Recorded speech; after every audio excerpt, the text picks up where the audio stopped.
But our Bunge viewers with the viewers, and I be the reason why we dey sit down here. We be say we dey tanda, they create beautiful content about football. And I welcome back to our UCL UEFA Champions League segment.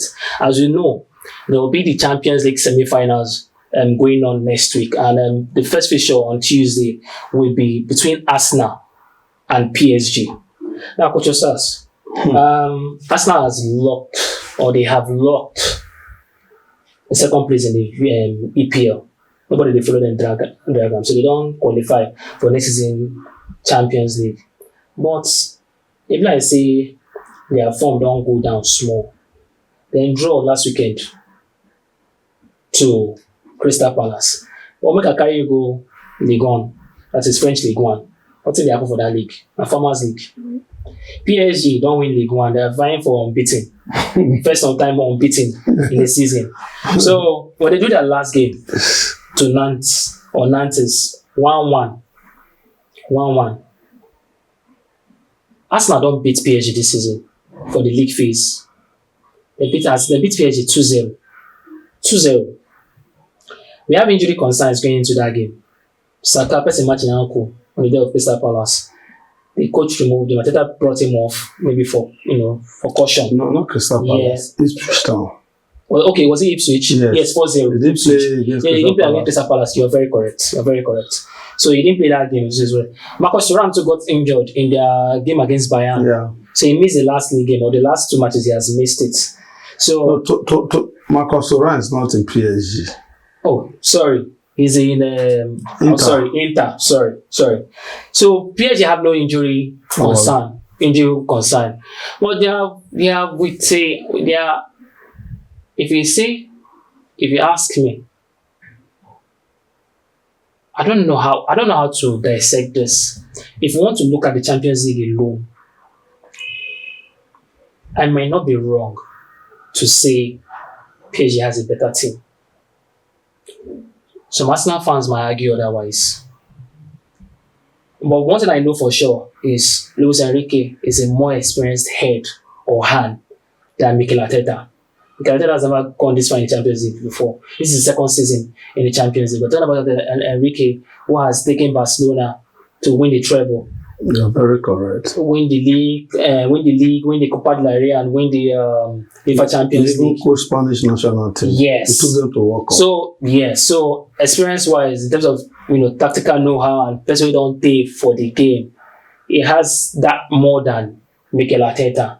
So going into this game, with what Arsenal has been able to do against Real Madrid, because you don't take what I see with team Arsenal manhandled Real Madrid 5-1 aggregates.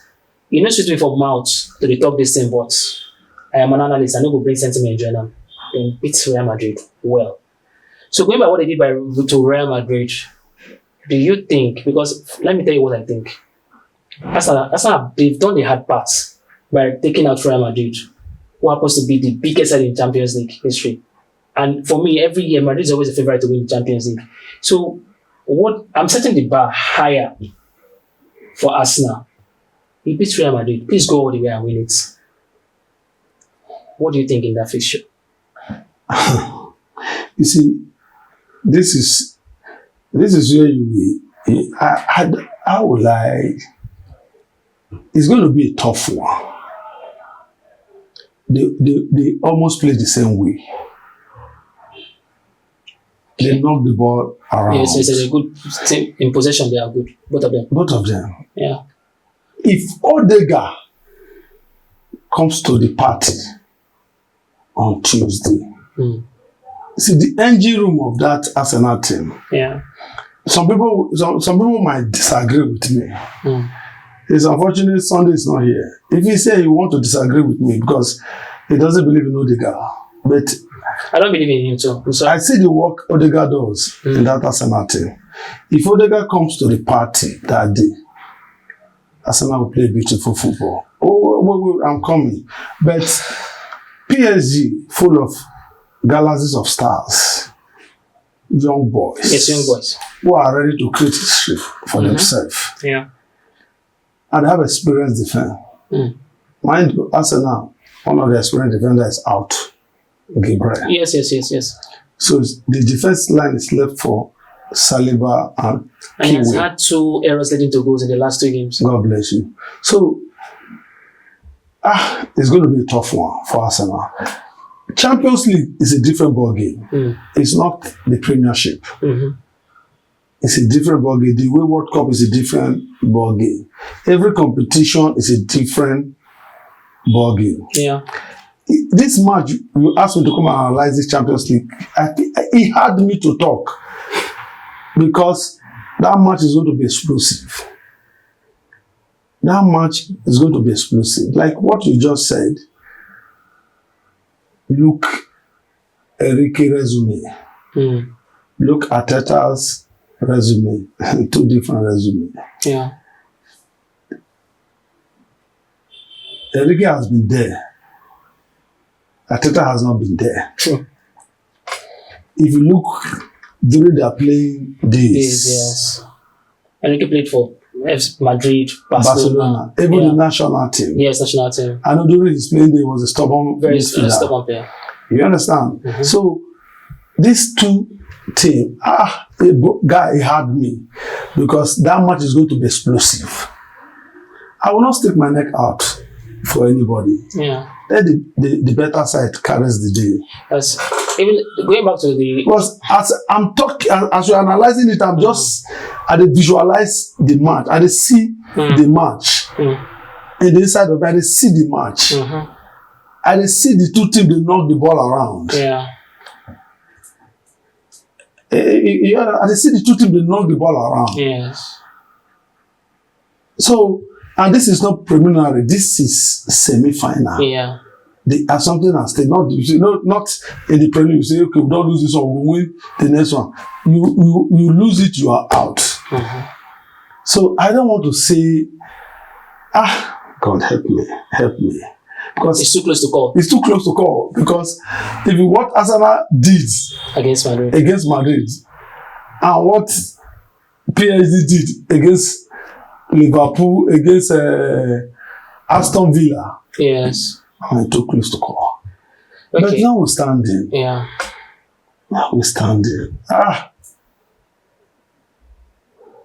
if Madrid come without their bully tactics, the way they bully Liverpool, If PSG, you mean? I mean PSG, Yeah. I see them carrying the day. Okay.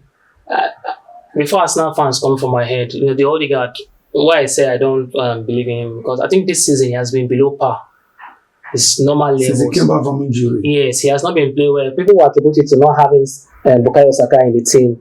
But I don't think that should limit his game. I think this season he has not really done, play to the levels that we know Martin Odegaard can play. But maybe, hopefully, he'll be able to raise his game. Then going back, you were saying something about the stubbornness of America as a player. Really, Luis Enrique can be stubborn. If you watch them against Aston Villa, they were arrogant in that match. They were arrogant. Yeah. Despite Aston Villa, they didn't change tactics. They were still playing to that attack. If you watch their 2 goals, came from Yes, the left back and right back. right back and the left. But you understand? So they were still arrogant with their pattern. Yeah. So that's one good thing with them. They were still arrogant with their pattern. Yeah. So that's where PSG is tricky. That's why I'm afraid of them. Enrique is a person just like Guardiola. That's why he's stubborn. He's a person that will live and die by his philosophy. Yes. That's the way he wants to go That to the late. was why I said they are stubborn. Yes. That's why I use the word arrogant. Yeah, even as a coach, I remember when he took the Barcelona job, he almost had a run-in with Messi, but because he Messi had generational talent, if he fling and throw away. I remember before then, he coached Roma. And he followed for people who almost retired 30. Yeah. Although eventually they sacked him. So he's always a person when he come out Sergio Ramos for Spain national You team. don't need to tell me now. He go PSG, he fling Verratti come out, fling Neymar come out. Although Messi before it's true when the Verratti, oh God. Verratti, I used to tell people, I've asked questions, start without number. Every time Verratti, ask, when they ask our third analyst, our second analyst, Sunday, I said, I've sat down, I've watched this guy. No, before Enrique, I've watched this guy play time without number. Yeah. I've not seen anything special about Verratti. No, Verratti is a special player. I will tell you why. Our guy is not creative. No, I will tell you why. Verratti is just like Ndidi. No, it's not creative. No, that's so much disrespect. I will tell you. I followed Verratti's career. He came from Pescara in Serie B. Mm-hmm. From Pescara, he was supposed to go to UV. He didn't make that deal happen. He jumped from Serie B to PSG. In fact, there was a time he was supposed to be a heir apparent to Xavi in Barcelona. Verratti molded his game. Okay, I will fault you there. No, let me finish. Verratti and Xavi Alonso are two different players. No, Xavi Alonso, Xavi Hernandez of Barcelona. He was supposed to be Xavi Hernandez of Barcelona. They are two different players. I will tell you why. He molded his game. They are two different players. Guy, you cannot tell me. I've been in this game for too long. I know. You can't tell me that. They are two different players. Let me tell you the facts about Verratti. So I'm telling you where he jumped from Serie B to the French League on PSG. And when he got there, I've always envied him as a player because he's a deep line midfielder. He's not a rough tackler. He sits in front of the back four and he takes risk. Verratti need to play easy pass. Verratti, you pressure teams come to press Verratti and he breaks their press. He was that talented. He's no scrubble. Verratti is a big game player. Barcelona tried their best to sign him, but he just didn't leave PSG. No. He played all of his prime in PSG, but he was a world-class player. That time, Barcelona were looking for any player they want to sign. So you feel Verratti was not up to the scratch? I tell you. Verratti is like Vidal. Arturo Vidal. It's like Arturo Vidal. Arturo Vidal is even. Arturo Vidal is not even the kind of Barcelona player. Yes. If you want to compare player, you compare Arturo Vidal with Verratti. See, you are even insulting Barcelona boys, Barcelona fans, insulting Barcelona history by saying that Verratti and Xavi Hernandez it was that good. Guy, I will implore you. Let's go. Flip the page. You sure did not make me the vet. Flip the page. I will implore you to go watch Verratti. But now, don't be Verratti we talk about. We were just talking about Enrique. So he fling Verratti come out. So that game now, you say you are sitting on the fence. It's too close to call. Too close to call. I'll join you. I'll sit on the fence with you. I cannot because of waiting Arsenal do Madrid. I go, I want to tip them, and I don't beat Spain. My prayer is that it should make you don't enter Enrique head. You go put Bacola. But Bacola is a good player now. No, they do well now. Bacola they run like Tijani Babangida. Bacola. It's not defensive minded. No, yes, but PSG as a team. Not get ski. They press. Bacola no get ski. Defensively, they press together. Run. They press together. But watch that boy. The redo. But the team is say, Bacola way they talk 18 goals and 10 assists too. Last time I check. Another Zidane in the making. Another Zidane in the making.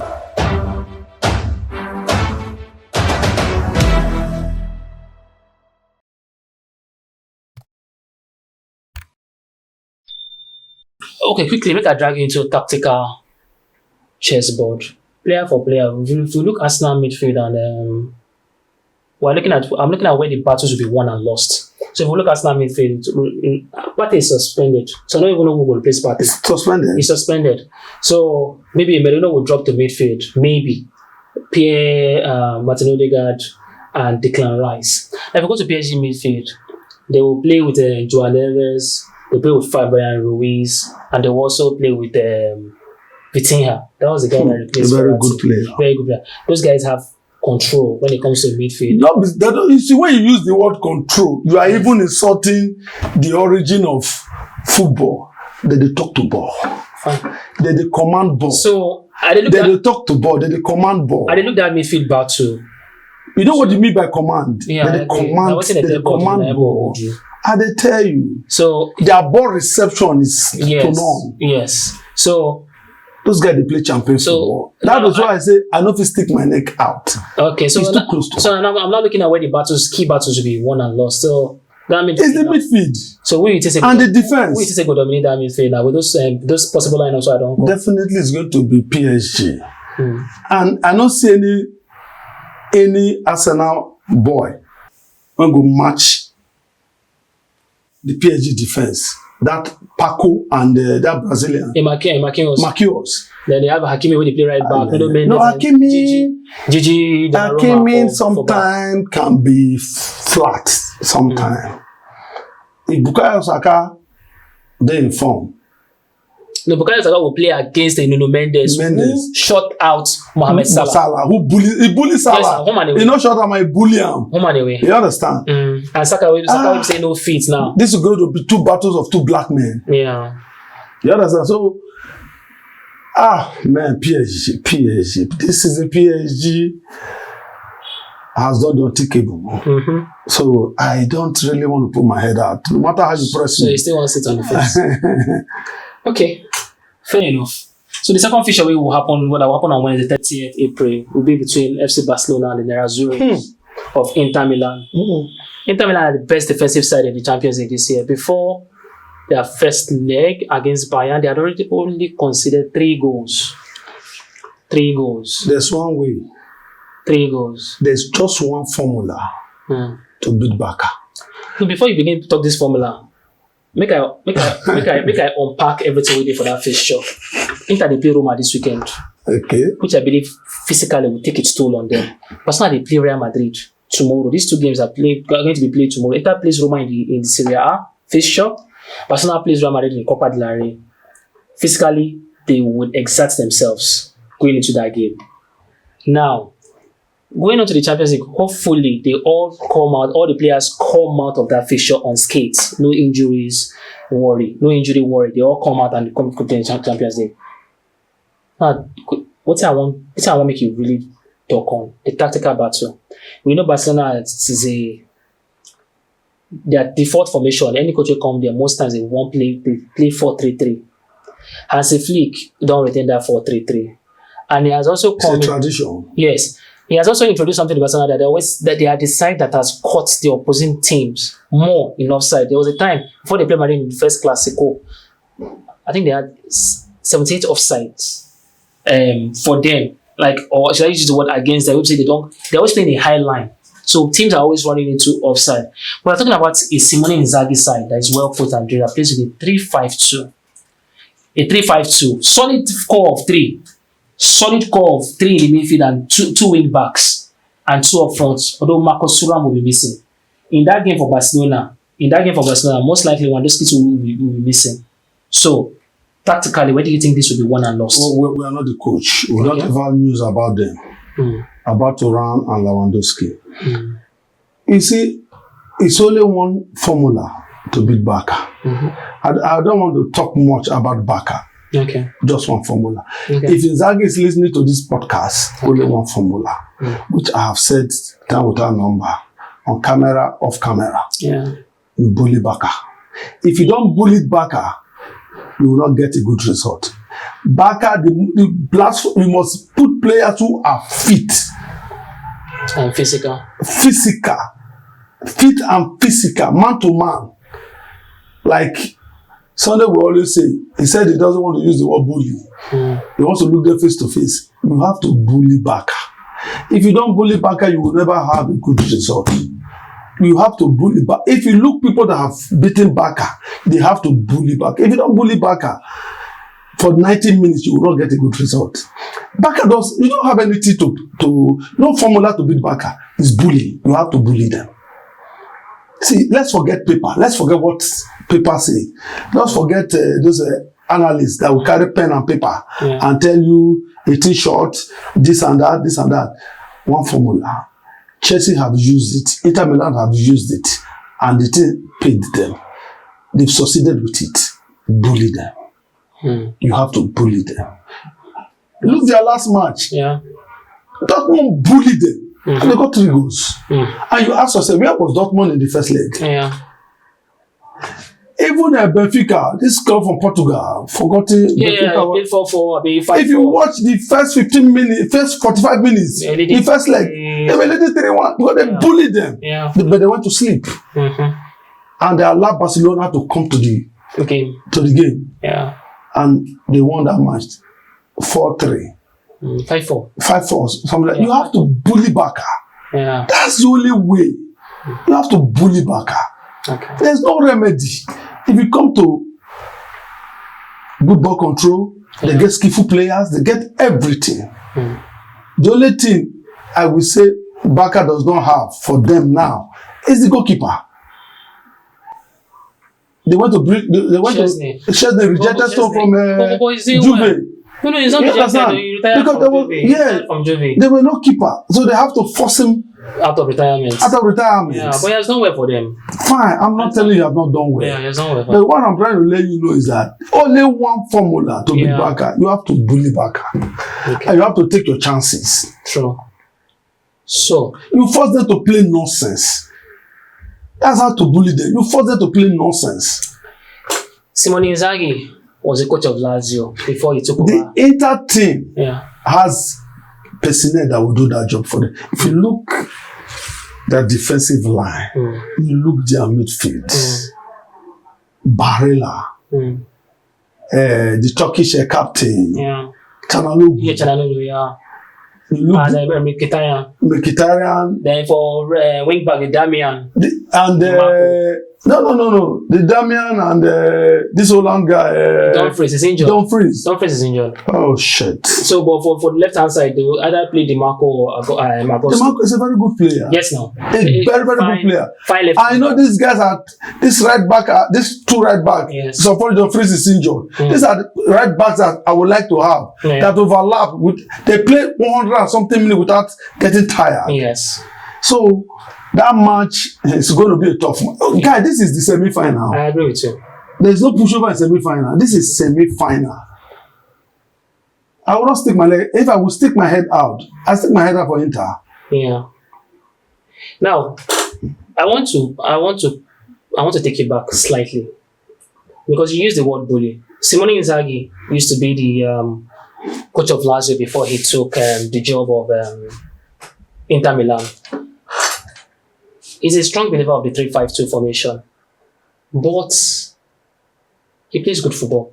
Of course. Even though his Inter Milan side is a physical side, you know, like you have highlighted, 3 at the back, 5 at the midfield,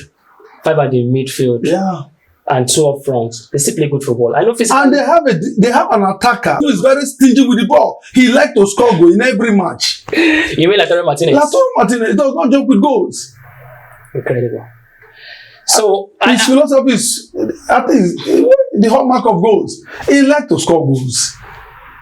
Because I'm thinking beyond being physical, I think Inter Milan can still play good football to hold Barcelona. For me, they are the most balanced side, of course, in the competition. And for me, they are my favorite to go on and win the trophy. Because, like we said, 2 seasons ago, they were in the Champions League final against Man City. Man City get luck.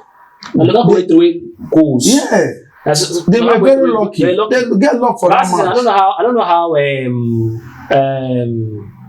Atletico Madrid take commode them.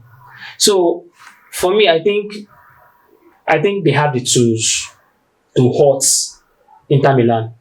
For me, beyond being physical and bullying, I think they can play some good football to get the job done. I would like to see how it pans out. If you play good football with Barcelona will beat them. Okay. I would love to see how the tactical battles will pan out. You know, Hansi Flick is a senior man, because we could look say he don't win treble with Bayern Munich for COVID season. Of course. He won the treble with Bayern Munich. But even at that, I think Simone Inzaghi has a lot to prove, you know, winning the Champions League for the first time. So I know there will be a lot of tactical battles. Of course. But I know Hansi Flick was there, he left after he has been out for so many years. Yes, he coached the German national team, and if he didn't do well, was sacked. Yes, and he just came back. He just came back. But, you know, for you to be in the game, you need to be there week in, week out. That's why Mourinho said he will never coach the national team. Now retirement plan now. So Inzaghi is also an experienced coach. Yes, he is. Tactically, like I will always say, as I talk to you, I watch the match in this side of me. It's going to be a battle. Yes, I can't pick a clear winner. Yeah. I can't pick a clear winner. I can't. If you watch what Inter played against Arsenal in the first match. Yeah, I think it was 1-0. And they shut out shop. That's what they're going to do. I see them coming to do that, repeat that the same thing. Yeah. No problem. Let the good side win. That's football. All right. So with that, we would like to bring our today's edition to an end. For those of you who have always been sticking with us and watching to the very end, we are very grateful for your followership, for you liking our content, and we implore you to keep sharing as we keep on coming here week in, week out to create beautiful content about football. It's been a pleasure having you, Osasi Minidion. Thank you very much. That is why on these days we say football is not mathematics. Yeah. And really, football is not mathematics. Sure. Thank you very much. Thank you, viewers, and have a great day ahead.